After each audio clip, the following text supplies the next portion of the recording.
I had exactly 3 minutes before the organ music stopped and the humiliation began. My fingers trembled as I smoothed the lace of a wedding dress that felt more like a straitjacket than a dream. Around me, the white garden tent hummed with the high-frequency chatter of Soul's elite. The sound of silk rubbing against silk, the clink of champagne flutes, and the forced laughter of people who valued my fiancé's bank account more than my soul.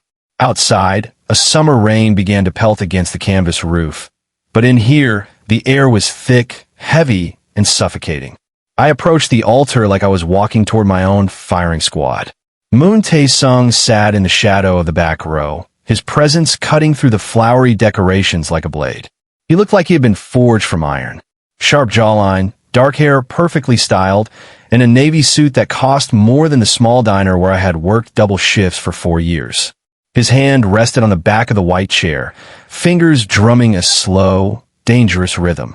Beside him, the air seemed to freeze, but he was the only one truly watching me. At the altar, Choi Sung-hwan waited with a smile that didn't reach his eyes, a corporate climber in a tuxedo bought with my sweat and overtime pay. He looked like a man in love. He wasn't. 10 minutes ago, I had overheard him in the dressing room, telling his friends that this wedding was just a publicity stunt to fix his image before he dumped the obese waitress who had paid his way to the top. The church hallway wasn't just a corridor. It was the place where my heart had been carved out. I had been bringing him his favorite tea, balancing the tray with the same practiced grace I used at the private club, when the words hit me like physical blows. "She's a stepping stone," he had laughed, his voice dropping to a cruel, sharp tone that sounded like glass breaking. "I'll say the vows, but I won't mean a single one." I had exactly 3 minutes before the organ music stopped and the humiliation began. My fingers trembled as I smoothed the lace of a wedding dress that felt more like a straitjacket than a dream. Around me, the white garden tent hummed with the high-frequency chatter of Soul's elite. The sound of silk rubbing against silk, the clink of champagne flutes, and the forced laughter of people who valued my fiancé's bank account more than my soul. Outside, a summer rain began to pelt against the canvas roof, but in here, the air was thick, heavy, and suffocating. I approached the altar like I was walking toward my own firing squad. Choi Sung-hwan stood at the altar with a smile that did not reach his eyes. He was a corporate climber in a tuxedo bought with my own sweat and overtime pay. For 4 years, I had worked double shifts at the diner to pay for his rise to the top. I thought he loved me, but I was wrong. 10 minutes ago, I had heard him laughing in the dressing room. He told his friends I was just a stepping stone and mocked my appearance as a simple waitress. He said he would say the vows, but he wouldn't mean a single one. When the priest asked if he took me as his wife, Sung-hwan did not say I do. Instead, he let out a cruel laugh that echoed through the tent. He looked at the rich guests and pointed a finger at my tears. "Look at her," he mocked, his voice sharp and mean. "Did you really think a man in my position would marry a waitress?" The guests gasped, and my world shattered into 1,000 pieces. I felt small, invisible, and utterly alone. But then, the air in the room turned cold. A man in the back row stood up, his presence cutting through the flowery decorations like a blade. It was Moon Tae-sung. He looked like he had been forged from iron, with a sharp jawline and a dark navy suit that cost more than my entire life. He had been watching my quiet work at his private club for months. He moved toward the altar with a slow, dangerous rhythm. Tae-sung ignored the shocked whispers of the elite crowd. He stepped onto the altar and looked directly at Sung-hwan with eyes that were as dark as obsidian. Without saying a word to the groom, he reached out and took my shaking hand in his.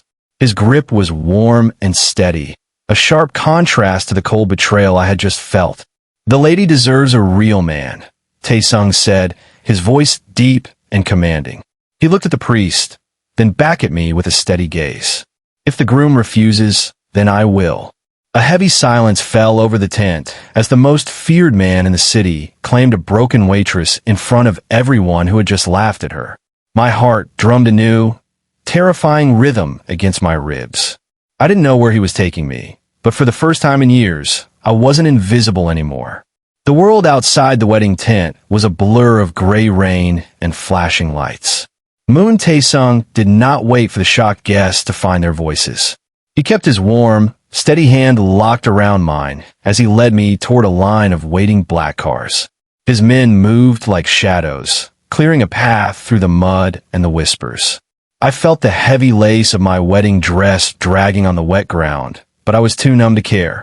Behind us, I could still hear Sung Hwan shouting, his voice full of a pride that had finally been wounded. Before I could even think, I was tucked into the back of a silent, expensive car that smelled of new leather and wood. Taesung sat beside me, his long legs taking up the space, his presence filling the air. He did not look at me. He simply stared out the window as the engine hummed to life. We moved through the streets of Seoul, leaving the ruined ceremony far behind. I gripped the seat with shaking fingers, the silver ring on my hand feeling like a heavy shackle. I had spent years serving others, and now I felt like I was being delivered to a new, much more dangerous master. We arrived at a towering building made of dark glass and polished steel.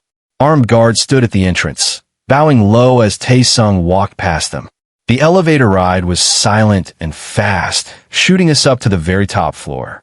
When the doors opened, I gasped. The penthouse was a world of gold and marble, with windows that stretched from the floor to the ceiling, showing the entire city glowing below. It was beautiful, but to me, it felt like a gilded cage. "This is your home now," Taesung said.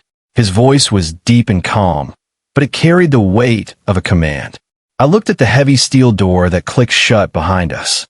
There were cameras in the corners of the ceiling and guards stationed in the hallway. I realized then that I wasn't just a guest. I was a prize. I had traded a man who mocked me for a man who owned the city, and I didn't know which one was scarier. "Why did you do it?" I whispered, my voice finally coming back to me. I looked down at my stained dress and my red, tired hands. "You don't even know me. To you, I'm just a waitress." Taesung turned to face me. He took a slow step forward, his dark eyes searching my face. He didn't look at my dress or my size. He looked at me like he was seeing something no one else ever bothered to notice. "I have watched you work for months, Mireille," he said softly. "I saw how you stood tall, while others try to make you feel small. I don't need a doll. I need someone who knows how to survive." I backed away, my heart drumming against my ribs. I had spent my life in the shadows, and now I was standing in the brightest light possible.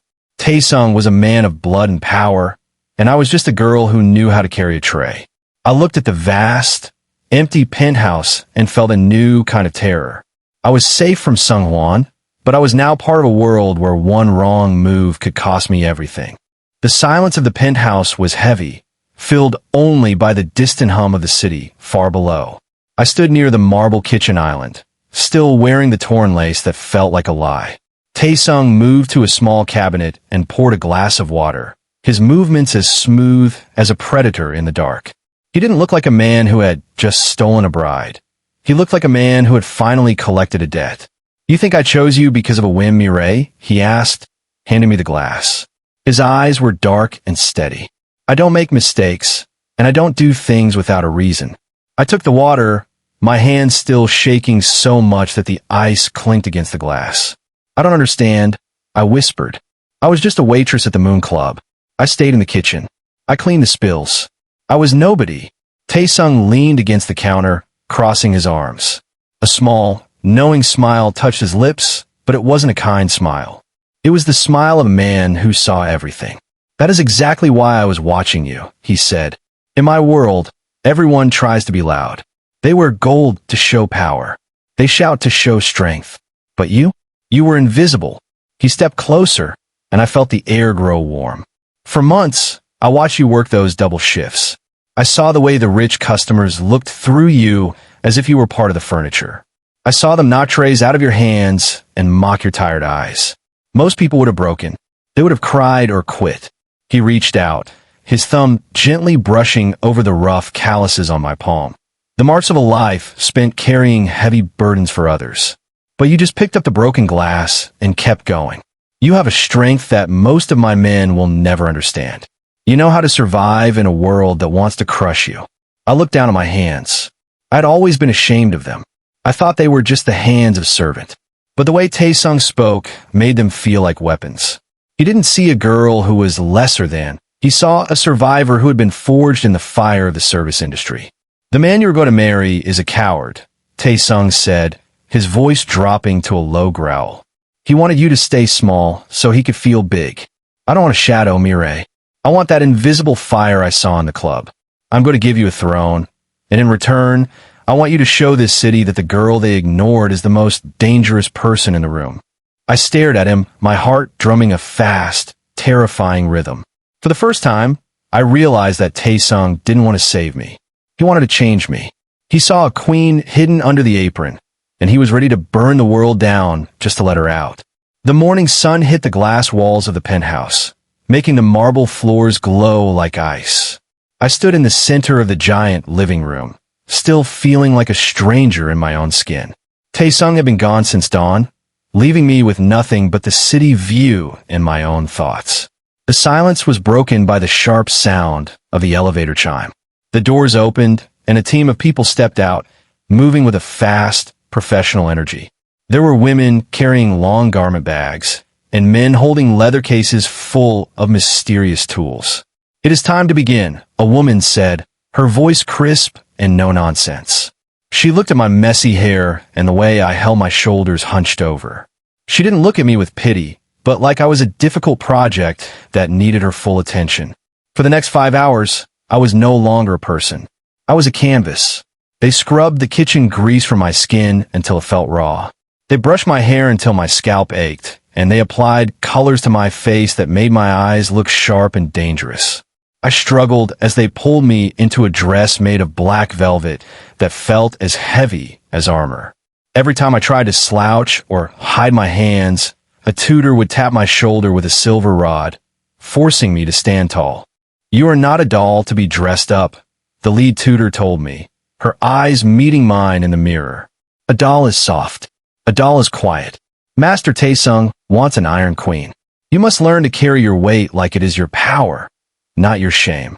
I looked at my reflection and gasped. The girl who had spent years hiding in the back of the diner was gone. In her place was a woman who looked like she could command an army. The dress didn't hide my size. It made me look solid and unbreakable, like a mountain made of stone. My hands, once rough from carrying trays, now looked elegant under the soft lights. When Taesung finally returned that evening, he stopped at the edge of the room. He didn't smile, but his eyes darkened as he took in the change. He walked toward me, his shoes clicking slowly on the marble. He didn't offer a compliment about my beauty. Instead, he reached out and touched the high collar of my dress. "Do you feel it?" he asked softly. "The weight of the world is no longer on your back, Mireille. It is under your feet."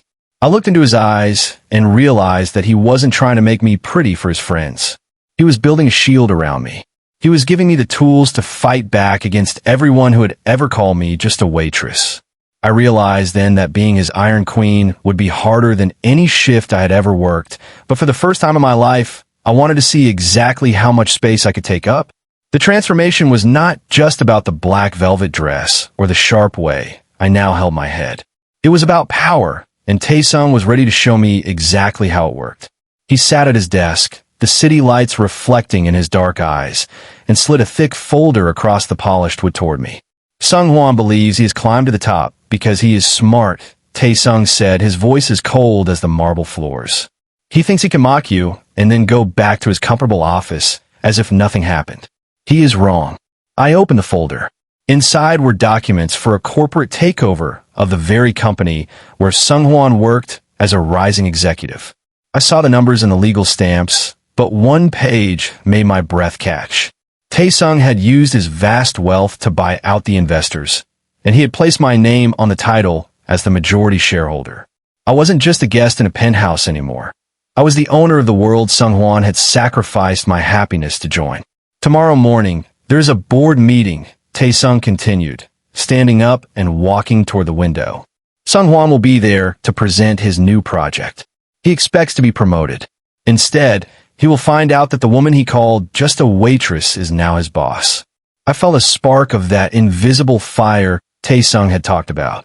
For years, I had worked double shifts so Sung-hwan could wear expensive ties and look important. I had stayed in the kitchen while he went to fancy parties. Now, the roles were flipped. The next morning, I entered the company headquarters. The lobby was full of glass and steel, and the workers moved with a nervous energy. I didn't hide in the shadows. I walked through the front doors, my black velvet dress rustling, and every person I passed bowed their head. I could see the confusion in their eyes, but they didn't dare speak. When I reached the top-floor conference room, I saw him. Sung Hwan was standing at the head of a long glass table, laughing with his colleagues and checking his reflection in a window. He looked confident and proud, exactly like he did before he broke my heart at the altar. The room went silent as the doors swung open. Sung Hwan turned around, his smile ready for a new investor, but it froze the moment he saw my face. His eyes widened, and he actually stumbled back against the table, his face turning the color of ash. "Mireille," he stammered, his voice high and weak. "What are you doing here? You can't be here. This is a private meeting." I didn't answer right away. I walked to the head of the table, pulled out the heavy leather chair, and sat down. I looked at him, not with anger, but with the calm, steady gaze Tae-sung had taught me. "Actually, Sung Hwan, I own this table," I said, my voice steady and clear. "And since I am now the majority shareholder, you will be reporting your progress directly to me. Sit down. You have a lot of work to do." The look of pure terror on his face was the first payment on a very long debt. I realized then that Tae-sung was right. The weight was no longer on my back. It was firmly under my feet. The high society gala was held in a ballroom that felt like it was made of diamonds and starlight. Massive crystal chandeliers hung from the ceiling, throwing sharp bits of light onto the expensive silk dresses and sharp suits of Seoul's most powerful families. I stood at the entrance, my heart hammering against my ribs, but my back remained as straight as a steel rod. I was no longer wearing the stained apron of a waitress. I was draped in a gown of midnight blue that shimmered with every step I took. Tae-sung stood beside me, a dark shadow of silent power. He didn't need to shout to get attention. The crowd simply parted for him like water around a stone. He didn't look at the other guests. His focus was entirely on me, his hand resting lightly on the small of my back to remind me that I wasn't alone. "Remember what you learned, Mireille," he whispered, his voice low and steady. "They're only loud because they are afraid. You have nothing to fear from people who have never worked a day in their lives." We walked into the center of the room, and I saw them. Sung Hwan was standing near the champagne fountain, leaning close to a woman in a bright pink dress who looked like she had never known a moment of hardship. This was his new socialite girlfriend, the woman he thought was a step up from a waitress. When he saw me approaching, his face twisted into a cruel smirk. He clearly thought the corporate takeover was just a business trick, and that, in this room of elites, I would still be the same girl he could bully. "Look who decided to play dress up," Sung Hwan mocked, loud enough for the nearby guests to hear. He looked at his girlfriend and laughed. "You can put a diamond on a pebble, but it's still just a rock. Does the help even know which fork to use? Or are you looking for a tray to carry?" The woman in pink giggled, looking me up and down with fake pity. A few weeks ago, those words would have made me cry and hide in the kitchen. But today, I felt nothing but a cold, lethal grace. I looked at Sung Hwan, not with anger, but with the calm boredom I used to show to rude customers at the diner. "Actually, Sung Hwan," I said, my voice cutting through the music with perfect clarity. "I was just wondering if you had finished the report I asked for this morning. You seemed quite busy checking your reflection in the lobby." Sung Hwan's face turned a deep, angry red. He opened his mouth to shout, but he stopped when his eyes met Tae-sung's. Tae-sung didn't say a word, but the look in his eyes promised a very painful end to the night if Sung Hwan continued. The groom who had once mocked me suddenly looked like a trapped animal. I took a sip of my drink and looked at the socialite in pink. "I hope you enjoy your evening," I told her with a polite smile. "Just be careful. He has a habit of leaving when things get difficult." I turned and walked away, my midnight silk rustling against the floor. I didn't look back to see their shocked faces. Backed by Tae-sung's silent strength, I had finally realized that the only people who are truly small are those who try to make others feel that way. The glitter of the gala was quickly replaced by the cold, hard reality of the Iron Dragon Syndicate. Taesung and I had barely returned to the penthouse when the air in the room shifted from victory to danger.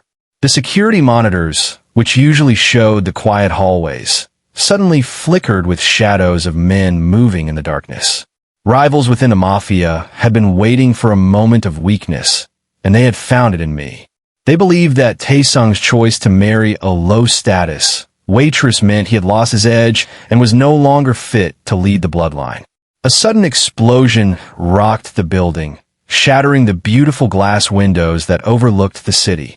Before I could even scream, Taesung lunged toward me, pushing me behind a heavy marble pillar just as a spray of bullets tore through the room. I felt the heat of the air as he stood his ground, returning fire with the clinical precision I had seen him use so many times before. But then I saw him jerk back.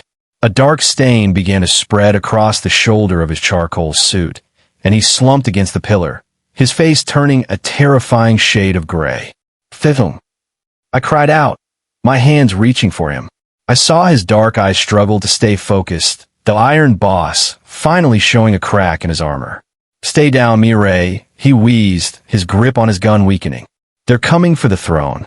Outside the door, I heard the shouting of men and the heavy thud of boots.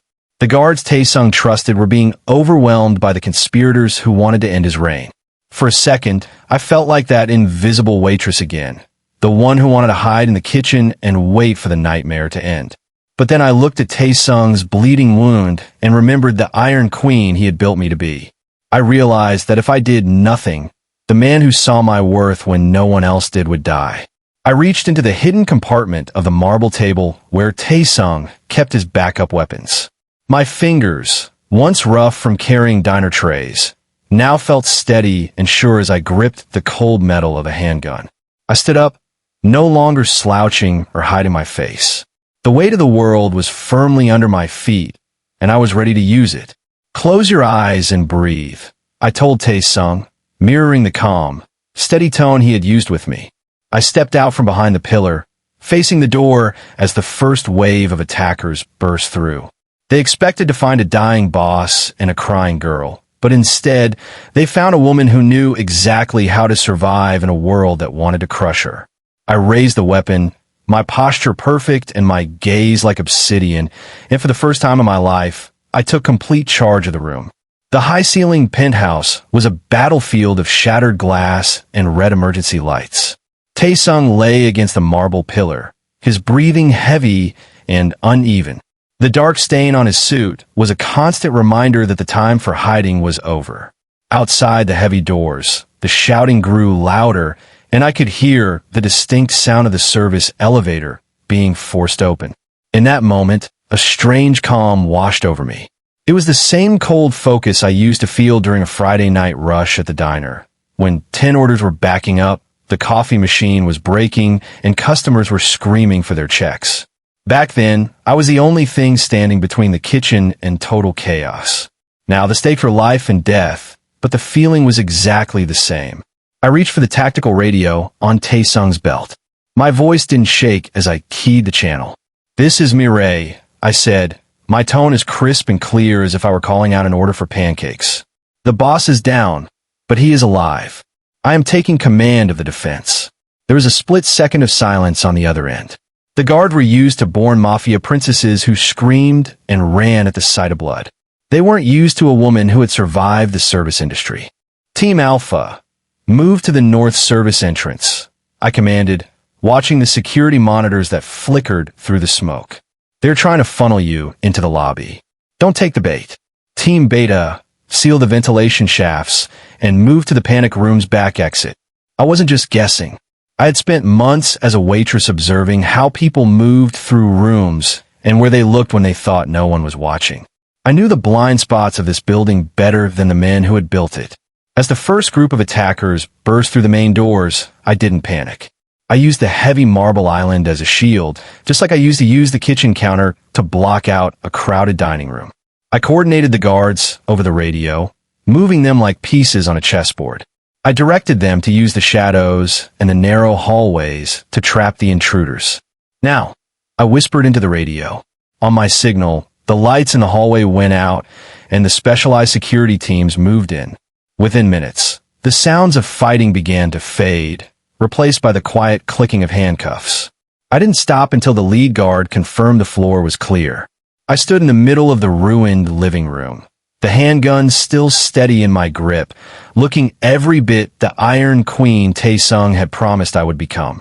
I had proven that a waitress's calm was more dangerous than a princess's pride. I turned back to Tae-sung, who was watching me with a look of pure shock and pride in his dark eyes.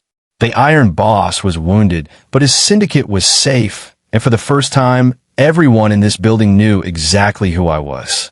The sun began to rise over Seoul, painting the shattered glass of the penthouse in soft shades of pink and gold. The smoke from the night's battle had cleared, leaving a heavy silence that felt peaceful for the first time in years.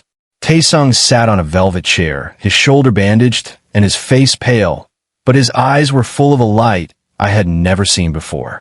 He looked at the ruins of his home and then at me, standing tall with the handgun finally tucked away. "The city will talk about last night for a long time," Tae-sung said, his voice a bit weak but full of pride. "They saw a waitress become a queen. But I don't care about their talk. I want to finish what we started, Mireille. Not for the cameras, and not for the elite families. For us." I looked at my hands. They were no longer the hands of an invisible servant or a crying victim. They were the hands that had saved an empire. I walked over to him, my midnight blue gown rustling against the marble. We didn't need a grand tent or hundreds of fake guests. We didn't need Sung-hwan's mockery or the socialites' giggles. We stood together on the balcony, the morning wind blowing through my hair. Tae-sung took a small velvet box from his pocket and pulled out a simple, heavy gold band. It was the final vow of the Iron Dragon, a ring that stood for a loyalty that could never be broken. "I, Moon Tae-sung, take you, Hwang Mi-rae, as my wife," he said, his voice deep and steady.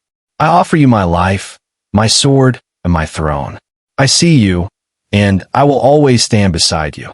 I took his hand, my own grip firm and sure.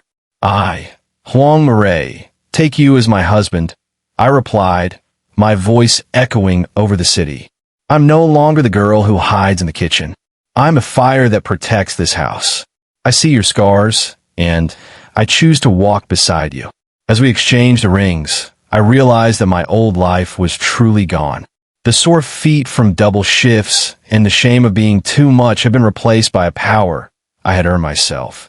Sung-hwan was out there somewhere, likely struggling in the poverty he once feared, while I stood at the very top of the world.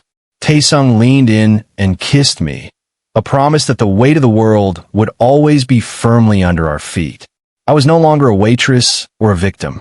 I was the heart of the Iron Dragon Empire, and the city below was finally ours to command.